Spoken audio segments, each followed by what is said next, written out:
He is one chunky boy, and oh lord, he's coming. The sea god has finally been fully freed from his island imprisonment, and it's time to really stretch his tentacles out. Thankfully, that means transforming the pirates into a full tentacle to use for itself, so we won't have to be seeing them anymore. But the sea god just moving slightly through the water causes tidal waves rocking the seahorse warship. Now let's be honest, I'm sure Roderick has had this seahorse rocking a few times before, if you know what I'm saying. But this is a little bit different from that. The waves are strong enough to knock Isidro overboard, and before I can celebrate too much, Isma jumps right in after him. I gotta appreciate her loyalty and determination here, but it's almost as if she felt some sort of calling from the water. That jumping headfirst into a raging sea wouldn't exactly cause her that much difficulty. As she grabs Isidro and tries to get him to the surface while evading the tentacles, she hears a voice in her head that whispers something about speaking aloud her true name. And before we can learn what that is or what that means, we see Yzma undergo a transformation of sorts, morphing her lower body into a fishtail while overall having a more aquatic appearance. She jumps with Isidro high out of the water with the full moon as the backdrop that works great as imagery, but also reminds us too that the full moon will always have an effect on increasing the connection to astral entities. When they land back on the ship, it seems that Yzma is not even fully aware of the transformation she has undergone, as the entire crew gawks at her, and Isidro tries to say the word tail, but can only get out the T sound. Yzma just assumes that he means to say tits, and is like, yeah, so what, no big deal. And look, Isidro is supposed to be, what, 13, 14? And if he was anything like me at that age, honestly, I wouldn't even be surprised that even with a girl with a fishtail in front of him, that he would still just be looking at her chest instead. But no, Yzma does notice that she now has a fishtail and jumps around in astonishment as the crew is unsure of what to make of this development. But I do like when Isidro defends her, saying, yeah, she's a Merrow, she's got a tail, so what, you got a problem? Good on him for defending his new fishy girlfriend. But then we get the information that Yzma heard someone whisper her true name, which is said to have caused her transformation, something that's never happened before. Valera starts to tell her that astral entities all have a true name, and that if anyone were to learn of that name, they would have power over the astral creature. Now, this is a very strange piece of information, because of a few factors. First of all, as I mentioned in my Monster Manual video for Merrows, that'll be linked down in the description below if you want to go watch it, similar to the original mythology of Merrows, when they would come ashore, they would have with them a cloak of some sort. Discarding that cloak, they would transform into human form. Legends say that fishermen would find these cloaks, and with it in their possession, they would have power over the Merrows, and oftentimes force them to stay with them ashore and even have their children. Only upon retrieving the possession of the cloak would the Merrow be able to transform back into their Merrow self and return to the ocean. So in the story of Yzma, her father being a fisherman and her mother being a Merrow, it would make some sense that the Berserk version of the original mythology would switch from a cloak to a true name to have possession of. But, according to Valera, this name scenario applies to astral creatures in general. This seems like a big deal, and it's shocking that this has never been brought up until now. How has Puck never mentioned this to Guts in their travels, at least at some point? And is Puck even his true name? I don't know. This is all so strange. Also, it is incredibly vague as to what Valera means by someone knowing that name gives them control over you. How much control? Are we talking about just an influence or a full-on go and do my bidding type control? I don't know, and I don't want to overthink things too much here, but the information given to us at this time is so small, and yet the implications can be so vast. Also, I don't think it would be thrown in here just because, and if it were to only apply to the Merrows, Miura wouldn't have made it a point for Valera to mention all astral creatures. Now, I have a couple of small theories of what this could apply to later on. One is dealing with a character that's currently on the ship, and that's the Moonlight Boy, a character that is yet unnamed. If we are going with the theory that the Moonlight Child and Griffith share the same physical body, then perhaps knowing the true name of the boy could make him appear at will or give him more control over the body. And perhaps the only person that could know his true name is Casca herself, as the mother has every right to name her child, and maybe she's known it for a long time in the deep recesses of her mind, but hasn't been able to communicate it because of her current state. And then there's also the big elephant in the room, which is Griffith, that we as the audience know is actually a God Hand member named Femto. Think about it. Do any of the protagonists even know that that's his name? Yes, it was spoken at the eclipse, but the only person at that time that could have possibly heard it was Guts, and he was so full of rage and emotion, would he have even processed or remembered it from then? Hell, remember at this point in the story, most of Guts' crew doesn't even know who Griffith/Femto is, or at the very least doesn't know that he's in any way connected to Guts. Also again, how much control are we talking about when it comes to knowing the true astral name? It's all so vague, and I'm spending way too much time on this, I know, but it's so random and interesting as far as the lore of the series goes, and I have to know what it can all mean and how it will apply. I guess only time will tell, and maybe we'll know in another 10 years. Anyway, below the ship, the crew notices a school of Merrows all arriving on the scene and heading towards the sea god. Seeing this, Isma senses her calling and purpose and decides to join them in the fight. The legend spoke of the Merrows defeating the sea god before, and now they have arrived to do it again. Roderick, being the motherfucking boss that he is, isn't just going to let the Merrows have to fight on their own. He orders his crew to head closer and blast the sea god with cannon fire, even so much as to make the ship head towards the whirlpool that is now forming around the creature, but not before complimenting Farnese once more, as her magical barrier is still in effect, and so the sea god cannot attack the ship with his tentacles. Underwater, Isma dodges the tentacles the best that she can, but is saved by a voice once more, shown to have come from her mother. She has returned along with the other Merrows and informs Isma that Merrows battle by singing.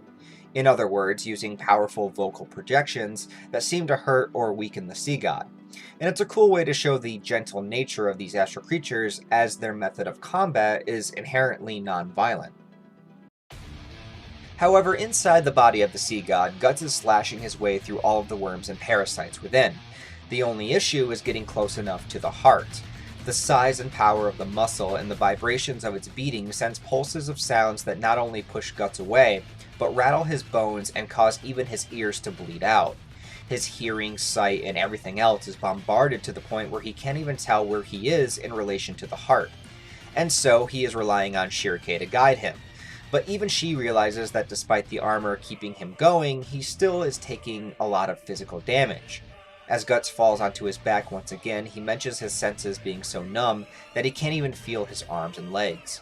Guts' limitations of a human being when faced with the reality of a true godlike being. As much as he tries to power through, the obstacle is too great, at least for him on his own.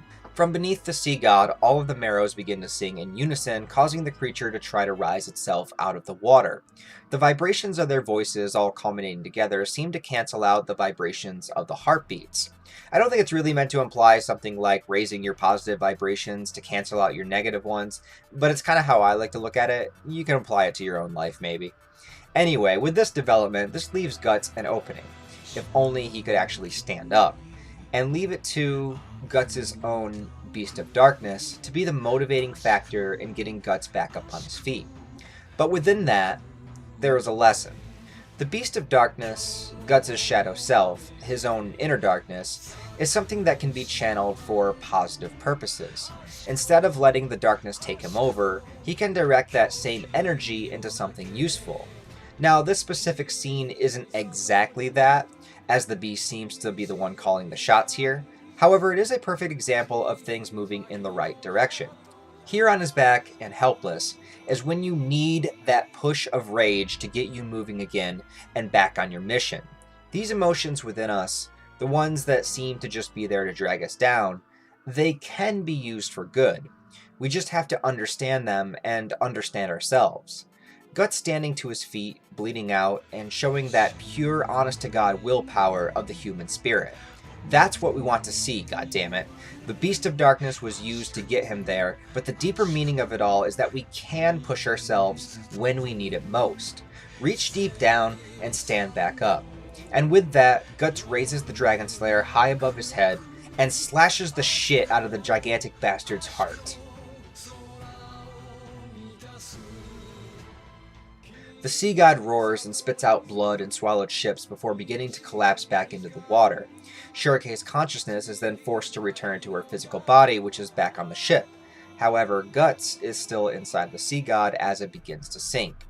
Shirike too weak now and separated from Guts to return to him, and Farnese would try, but she must maintain her consciousness to maintain the protective spell around the ship. Even with the sea god dying, its blood draining into the water will attract more sea monsters to it, and so the barrier is needed. And so it falls to the Merrows once more, who agree to find Guts in thanks for the crew helping them out during the battle with the sea god. Guts at least is still unconscious, but he's being buried with blood and ocean water, in a darkness so black that he can't even tell where he is. It seems he would otherwise sink to his death if he wasn't the main character, and, once more, if weren't for the help from the astral form of the Moonlight Child who appears to help him. His astral body illuminates and begins to guide Guts in a direction. Outside the body of the sea god, Captain Roderick jumps into the mouth of the creature with a lantern to hopefully look for Guts himself. That's right, Roderick goes himself. He doesn't just send a search crew. The man puts himself in danger for his crew. That's just the kind of guy he is. And there was no need for him to do this shirtless, but nobody's complaining about that. However, they don't get a chance to look long as the sea god begins to sink even faster, and they must retreat out of its mouth. The Moonlight Child guides Guts to an area that he can cut through, and as he does, Guts is seen and grabbed by dozens of Merrows in a truly angelic-looking image for the women bringing Guts from the darkness back up to the light. And of course, once again, only Guts will know that it was actually the Moonlight Boy who truly saved him. So some time passes and the Merrows agree to help guide the crew to Elfhelm themselves, a very cute and fantastical image of the warship surrounded by and guided by Merrows. It's pretty cool. Though Isma transforms back into her human self, wanting to stay on board with the crew as she feels more comfortable with them. And after this point, Isma kind of stagnates a bit as a character, but her abilities and connection to the Merrows serves as an important reminder in the newly changed world that the characters are now living in. Guts is laying in a lower deck of the ship, of course needing to be healed once more. The elves work their magic, as well as Shirike and Farnese. Shirike shows Farnese how to manipulate her ode to enhance Guts' healing. It's kind of like Reiki, I suppose. Farnese isn't healing Guts herself, but using her energy to enhance Guts' own healing. Along with being able to use the protection spell, Farnese has come so far and is satisfied with being able to help in all of these different ways, especially to Guts. Which is again put into perspective when Casca gets up from bed looking distressed.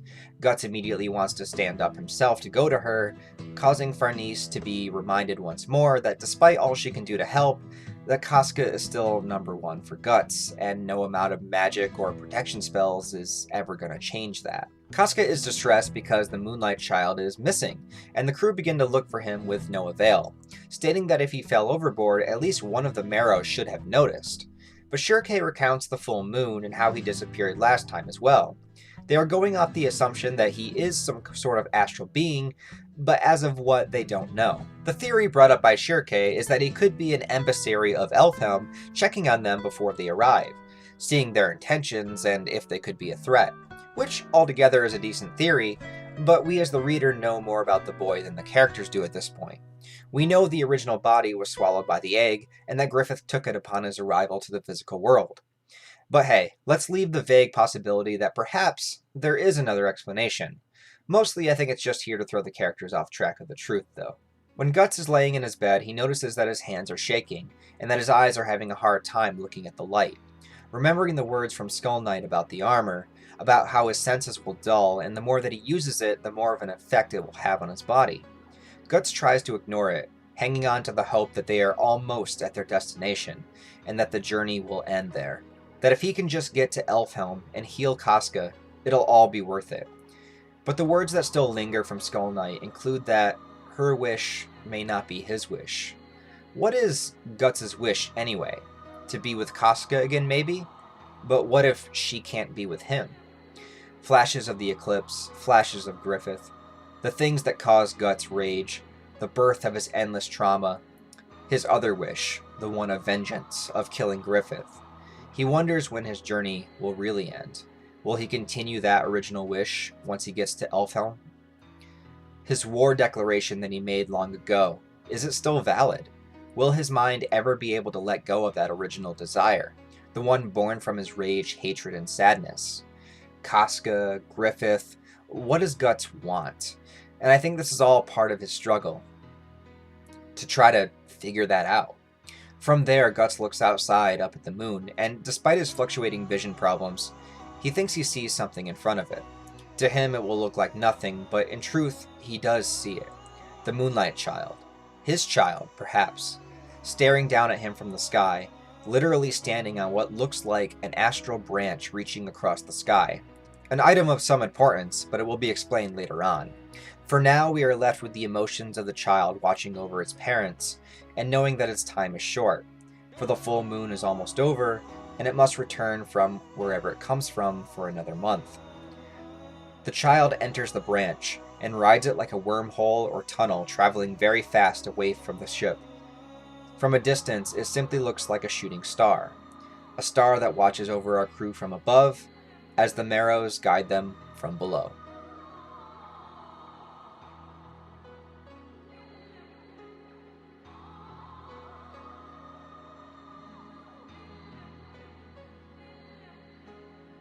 And that will do it for this segment of the manga analysis. Thank you guys for watching. Thank you for being here. Thank you for the support on these videos. I really do appreciate it. We have finished the Sea God segment, and we will be heading into some very cool stuff moving forward. So I can't wait to share that with you guys and talk about Berserk some more. Thank you, as always, for watching these videos. I really do appreciate it. If you want to support the channel on a deeper level, you can check the description below for the Patreon links. You can also follow me on Twitter, Instagram, Discord, wherever you want to.